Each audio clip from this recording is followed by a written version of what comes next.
Bese wakunoka ndishanyira shamani. Warowa vashaka. Hakanangorowa singaite. Kakare pandakaguma unoziya. Ndikare saka kwaburitse kwanga uri kubasa kwako. Zvapo kwakurise kugeto kwakuti.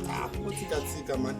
Ndafara ndakuona vanhu ndiwo vega friend yangu kunoku riwe shamwari yangu pamoyo unoziya. Ndakuwana uri kunoku. Ndiri pari sei maweeks acho. Maweeks ndapazisa kutoya kunoku. Ndatoya kuchikora kunoku. Kwakupisa mani ya. Mazuva racho anyanya. Ndatitomborova zvimakuva kuva. Bachanga manje vatatora zvimakuva manje. Tingaita sei kuchipisa leo? But kuti tonho rada manyatso rine maaizi richiita kuchema chaiko muchiridira. Saka ukoya neplan yetimbo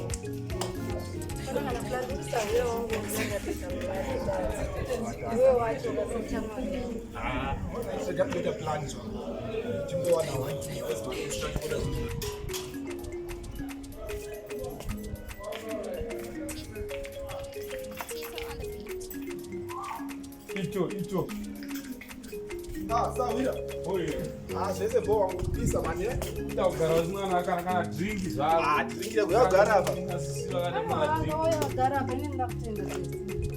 Wenge. Ndakutenda masika ndakutenda. Bele asha mungagara unataka kana drink shamari kupara mweyo cha. Chigara apa. Chikona mbonoita mabasa padzena. Iri bwanja uperekedzere kana mbota na Sahwira. Saka boy. Bozo.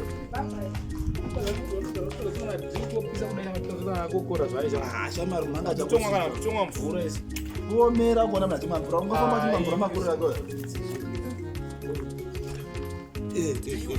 ndizvi wangu hatachiri kugeto ichi chatiri patonas chanyasa unofukuruza mari vanichika richakanyanya anochiona here pachasunga pano ndachiona ini ndagara ndomuziva iwe here apa kana kuti ndiani ndibhesi wangu shamari bhedhi uchida basionyera uchibudza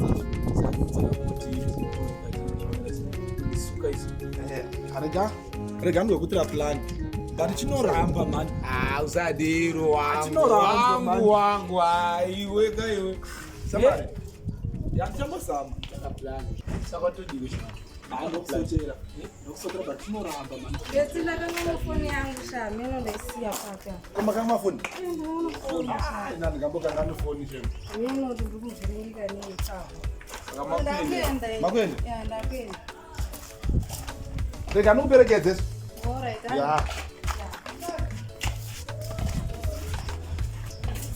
besi unoona tichii unoona mufesi uya uyo akandinakagara naye ifriend yangu chaito muchindaweka asipakwanewe zingaiti serious manje zvinozoita here chazvairi ifriend yangu handisi kuramba but muchindanakirwa newe chete aya inetsi ndomba namba dzako alright airipo iripo chimoko chatoda kaichi ena apa ndondisoti ndichapinda apa but ndochiplanira chete apa ka ndowina icho ndopedza sport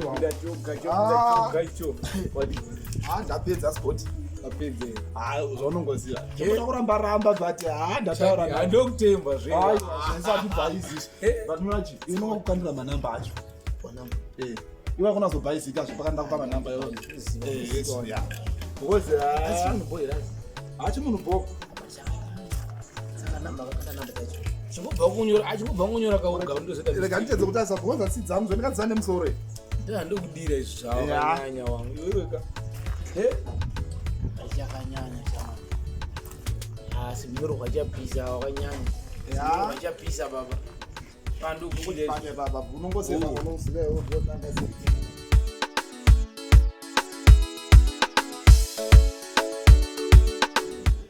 besi ndatirega ndombe kushanyira zuva unazodzoka zvewo watogona sha ndakazobuda out zvenemufesi wangu makatozoonana takatoonana munhu bhosha wakasipaka baya munhu bhosha kuti riri kutopisa rudo zvakare zvakanaka wani zvazvini ndakapinda chami ndakasazochinja but ndikudiwa hangu zvona. Vakomana. Munhu aritonzi ati suru vakatozonobonana paya. Apa mfangwata medzi dzangu dzekubuda. Ndizvibhunye izvoni zvisati zvaenda kure izvi. Kubvesi. Ndikuzvinza. Ufunge ito leyo. Ndikuzvinza ndakatoteerera zvautotaura chaipo. Kana kuzvifarira hapo. Ndikuzvinza zvako. Ndisika munozomwa madrinks yo chichi. Ya tinomwa. Somwe wangu Mungatadzi ndiwo charegere munhu wakatondisipakira kamufacebook. Ndakakusopera ndiripo. Ndifungi kangachinja. Tombochinja zviri kutoarora tinotobuda auti chinhasi totobuda futa. Nhasi futi. Mukuona pakanyorwa nered apo kuti subscriber. Ndinokukumbirisawo nemoyo unoda kuti chingopabaya ipapo.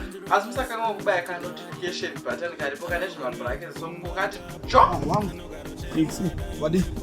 Pana wadi wangu kuda Pana kweli. zvese Unonesa. urikuona nadzipi kwakagara zvako wega wega kudai. Unogomera chimongo changu chiya kamwanchira. Asi ndafuna kudambo rinoona kuti chakamira sei nhasi. Audambo de babalula. Alright, but wangu aiwa ndingakura asiyo. Uri wangu. Ndinozodangokuudza. Chimoko chako chiyachiyaka. Makuita yawa kutaura nezvayega. Usabvuma tichikubata kumusana chemunhu cheche. Chikangobata kumusana uri kutofa. Munhu wega changodana chikangobata kumusana anotofa. Watanga Iwe ndakatanga kunyepera rini. Ndiri ndakaita madziri otodana nemunhu wayo. Ndotokudza chokwadi. Rodiwe chimongo chacha. Chikangobata tikatochora chimusatanisti chimunhu cheche chikangobata kumusana ukutofa watofa asi wakana madzaka ndofandadla tokucherera ndofandadla ndokuudza izvo asi kurambidza maronga asi nangu zachisa kubata kumusana saura kunipandafisa ndotokudza chokwadi tisakubata kumusana chouraya hatisi kuramba munhu akanaka but chikangobata kumusana chete ndakatomira lapti wangu iwo rega ndibai tozosvika ndiri hairibo wangu rega ndiri rega ndibai anopenga yazvigoni izvozvo da kuona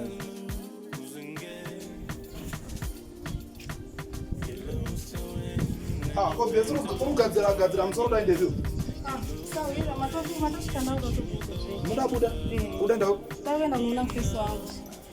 but Sahwira ndinyaendai naye asi ndakagara panapa ndangokuyambira somwe wangu andikazokurasiwa unoona muchinda wako uyaka ndinawo ndakatati mudhete but pane zvoda kuudza unoona muchinda wemota dzidzidza nadzo dziyadzi akaromba muchinda wayo saka uchimbosvika paari chete mubate kumusana kuti nambata kumusana ane ronda riri kumusana kwake atombori nemusana yo ndokuudza uchimbosvika mubate kumusana kuti anaitorapa Amanda zvito ndimudisappoint rega ningoenda dotonoona ronda iroro. Hansi kuti usaenda iwe inda but uchisvika ka taurai bobo but ude kubata musana usatomborega tabata musana uchana chiramba ane ronda rimusana. Ndozvandakupembera. Hatina achagari panapa rega ndibai.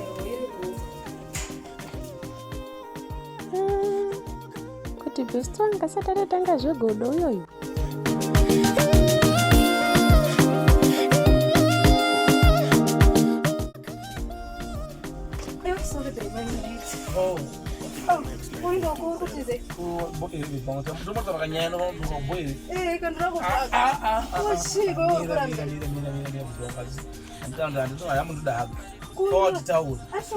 Zvofambiswa nenguva negwara.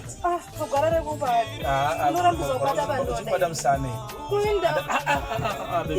Kauda zvekudani usanibata musana please. Kuenda naye. Usanibata musana zvofamba negwara. Zvofamba negwara. Handidi zvokuti step handidi. Handidi. Zvokuti chi. Zvandakaudzwa ndizvo. Zvokuti nani?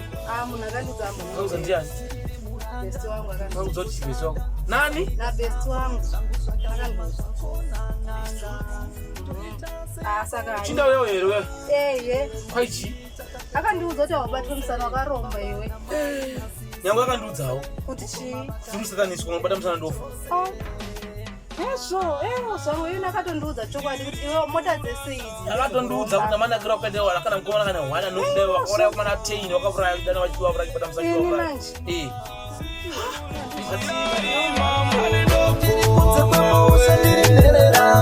Andina dzimwe rinondifikira